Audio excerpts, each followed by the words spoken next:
Hi there, it's me, Gamer Tire here. I'm recapping Star Wars Ahsoka Season 1, Episode 3, Part 3, Time to Fly. Please subscribe, watch the videos, and donate. Thanks. Let's get started. Ahsoka, Tano's T-ship shuttle, and her droid, and Sabine Wren are training with Hia, who holds 4 hologram blades, while Wren pairs with a wooden blade. The droid assesses that Ren's lightsaber skills are mediocre. When thinks it is enough to get by, the droid disagrees. When Tano suggests that Ren try Zadachi, the droid thinks that Ren is not ready for that technique. The droid leaves the training room. When they are alone, Tano observes that when Ren derives her skills from Mandalorian equipment, but warns that they will not be enough to defeat the enemy. Tano tells Ren that she must not only train her body, but also open her mind, adding that learning to wield the Force takes deeper commitment. When Ren asks how, Tano replies that is something she must discover. One tells Tano that the droid thinks she's the worst Jedi candidate that she has ever encountered. This rankles Tano, but Ren doesn't care. After the session, Tano gives Ren a blast helmet with a wooden Boken saber. When Ren says she can't see through the blast helmet, Tano replies that she wants her to see with more than just her eyes. She tells Tano to be still and use her voice to find her. During the first try, Ren guesses that Tano is beside the droid, but Tano points out she's actually in front of her. When Tano warns that she would be dead in a real fight, Ren retorts that if I could see you. Tano tells Ren to lower her visor and concentrate. While Ren poses with her wooden blade, Tano counsels her to sense her presence and to follow her voice. She also tells Ren to sense her intention. Tano taps Ren with her broken many times, and Ren fails to counter-strike when they firstly attack Tano, but she blocks her attacks easily. Tano then sweeps a foot out of Ren, following the lesson. Tano warns that anger and frustration are quick to give power, but they are also unbalanced. They also unbalance you. The droid watches and proceeds. Tano invites Ren for a second round. Aboard Home 1, General Hera Suola walks through the corridor to attend a meeting with Chancellor Mon Mothma and several senators to request backup to investigate the cargo transport that escaped to Daba's system. Before entering the conference room, First Officer Vic Hawkins warns her that Hamato Excelino is one of the senators present. Chancellor Mothma and the senators attend the meeting via holo projectors. When Martha asks how Sola's son Jason Solia is doing, Solia suggests that his son is playing chopper. After exhausted presences, Senator Exalino insists that they proceed with business. Sonoya explains that her investigation into the attack on the Vesper led her to the Satha shipyards on Corellia, where she was attacked by Imperial loyalists working for Morgan Elizabeth. Senator Rodrigo vouches for the loyalty of most former Imperials working on various levels and sectors in the New Republic government. Soya replies that those saying long live the Empire is not the kind of loyalty they are looking for. Motha says that it was her understanding that the loyalists were arrested and that his faculty was shut down pending further investigation. Soya confirms that that is the case, but believes that this is part of a larger operation involving Grand Admiral Thrawn. Exano suggests that Soya is trying to make a big deal of the incident, while Motha expresses shock that Thrawn is still alive. Soya believes that Thrawn is alive and seeking permission to lead a task force to the Denob system to investigate the matter. Exano objects to her rejects and suggests that Soya is conventionally using the New Republic's forces for her quest to find Ezra Brigger. Soya responds that Brigger disappeared while fighting Thrawn. Xeno accuses her of using the convenience of Thrawn's return to acquire resources that could be used to a more practical purpose, such as helping the people of the Republic. In response, Zoya and asks Xano if he served in the Galactic Civil War, prompting Xano to reply no. So asks if Xano was waiting at the fence to see who comes on top. Senator Ma Wood reassures Zoya that he and his colleagues are grateful to her for her service and role in restoring the Republic. Ma Wood says that he and his fellow senators serve the people of the new Republic. He want no part in any further conflict.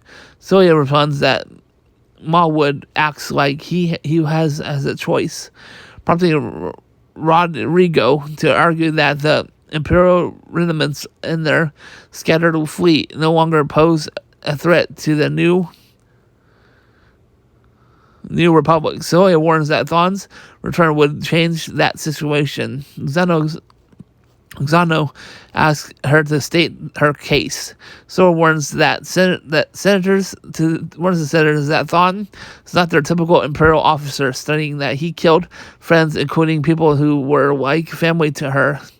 He says that she spent most of her life fighting a war that she wants to convince them to help her prevent a new one.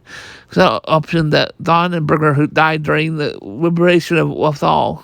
Soya starts to get angry, but Martha tells Soya to give her a moment to speak with the other senators. Soya Hawkins and Mon Calamari officer exit the conference room and are joined by Jackson and Chopper. Jackson asks his mother if it's true that Aunt Sabine is going to be a Jedi. So he asks where he heard that. Jackson says that Chopper told him. Chopper grunts in binary, while Jackson tells her mother that tells his mother that wants to be a Jedi. Suyo touches her shoulder and reassures him that she knows that. Meanwhile, Otano compliments Ren for being a fast learner in the sparring class. When Ren says she can handle weapons, but she can't struggle with the rest of it. Ren asks if Tano could expite her training due to her situation. When excited her training, Tano replies that if it does not work like this, Ren admits that she can't feel the Force in the same way as Tano. Tano responds that the Force resides in all living things, including Ren. When Ren asks why not all people can use it, Tano replies that talent is a factor, and that training and focus are what define success. Tano says not everyone has the discipline needed to master the Force. Tano places her cup on the table and advises Ren to start small. When Ren promises to do her best, back in the cockpit, the droid tells Tano that he has not heard Sonoya about reinforcements from the New Republic. When the droid asks about Ren's progress, Tano says that Ren is frustrated and is still finding it challenging. The droid points out that both of them knew it wouldn't be easy. When Tano raises the matter, the droid saying that Ren had little potential. The droid counters that he only spoke the truth. He says that the Jedi Order would not have accepted her and defends the Jedi standards. When the droid points out that new Mandalorians have become, points out that few Mandalorians have become Jedi. Tano counters that she doesn't need Ren to be a Jedi. She needs her to be herself.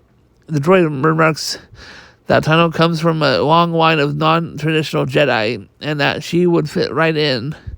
Meanwhile, in the lounge, she reflects on Tano's word that the Force is all living things and attempts to use the Force to summon the cup. Tano speaks over the intercom and tells Ren that she has received word from Sonoya.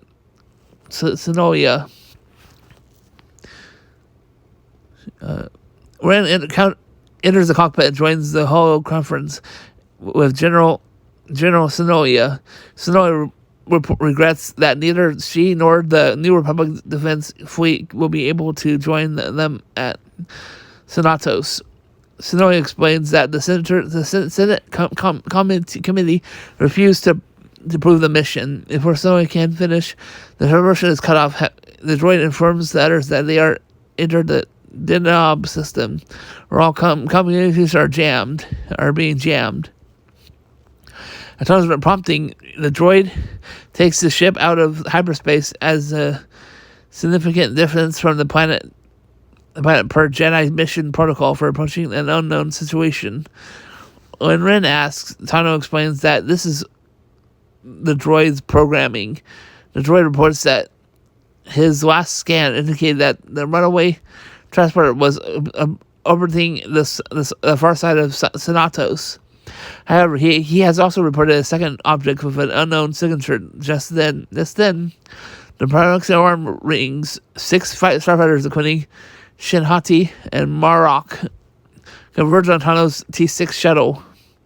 When the droid identifies the hostiles, Tano sends Ren to man the ship's tail gun. Hati sends starfighters 2 and 3 to shadow Tano's ship as the starfighters harry the T6 shuttle. When Ren tells Tano over the intercom to hold the ship steady, Tano tells Ren to learn how to anticipate. First, back at the enemy, starfighters proved too nimble for her. Tano asks the droid for the object, but he offers some theories.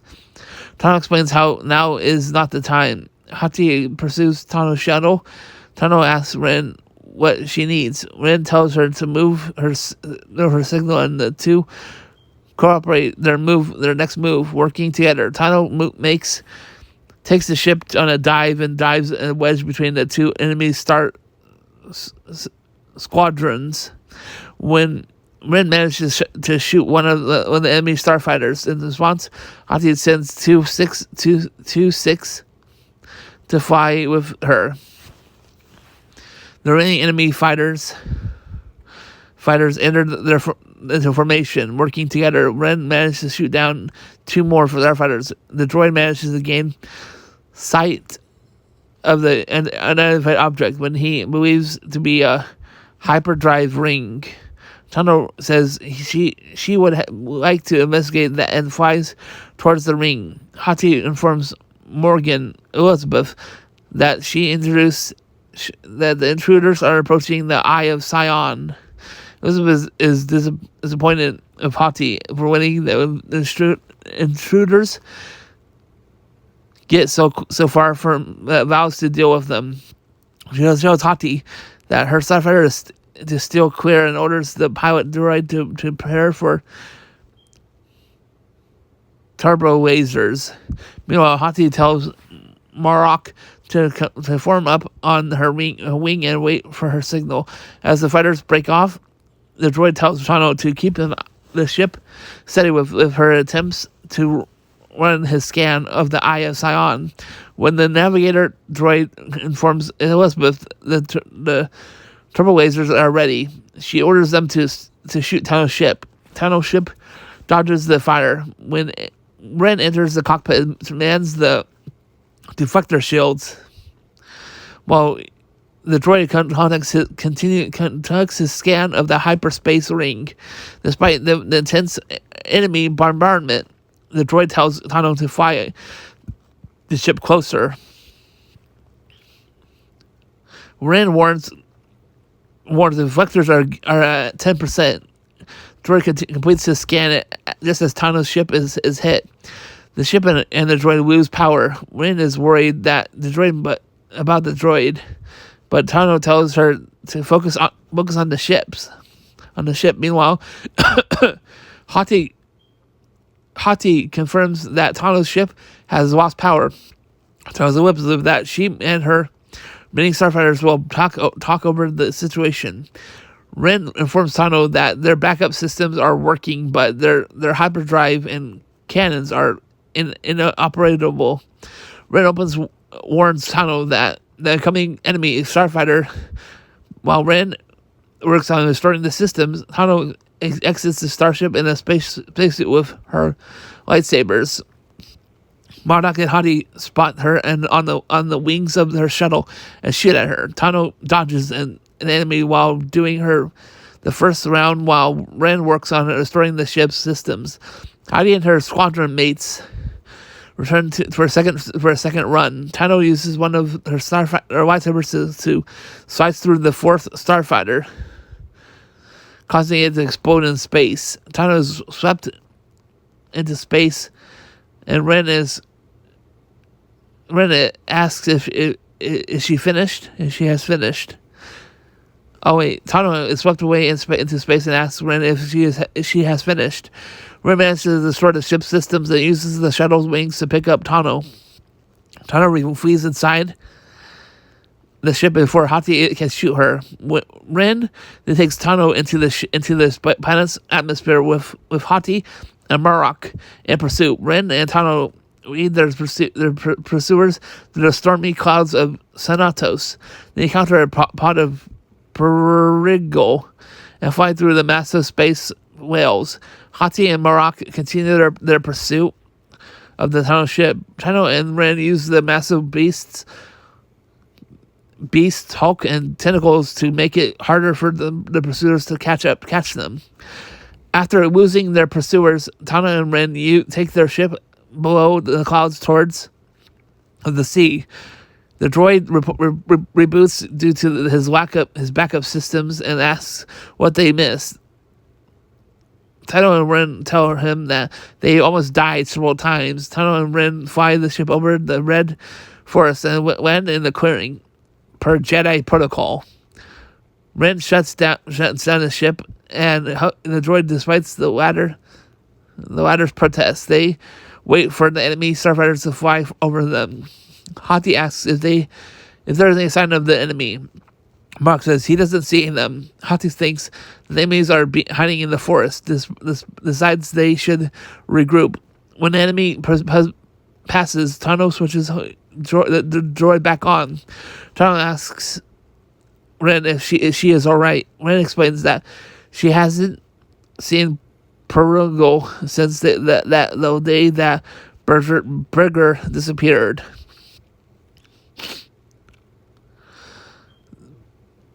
The droid tells Tano and Ren that the enemy structure is still under construction. He explains that there are 6 hyperdrives in place and with the final one being installed.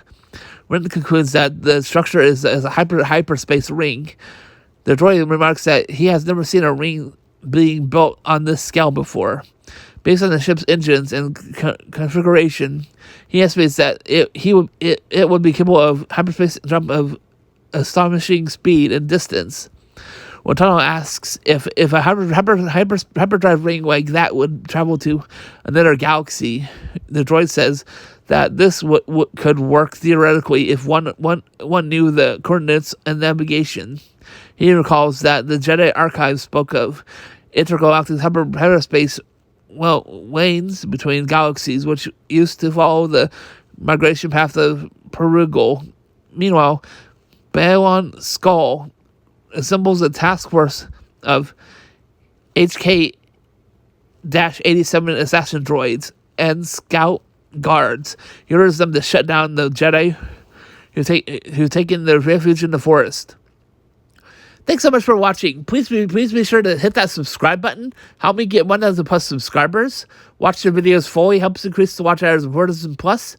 And please be sure to send donations on the Patreon page, starting at $8 a month with 4+ posts per month, or $3 per post. Or one-time donation on the Ko-Fi page. Have a blessed day. See you next video visit. Bye for now. Bye!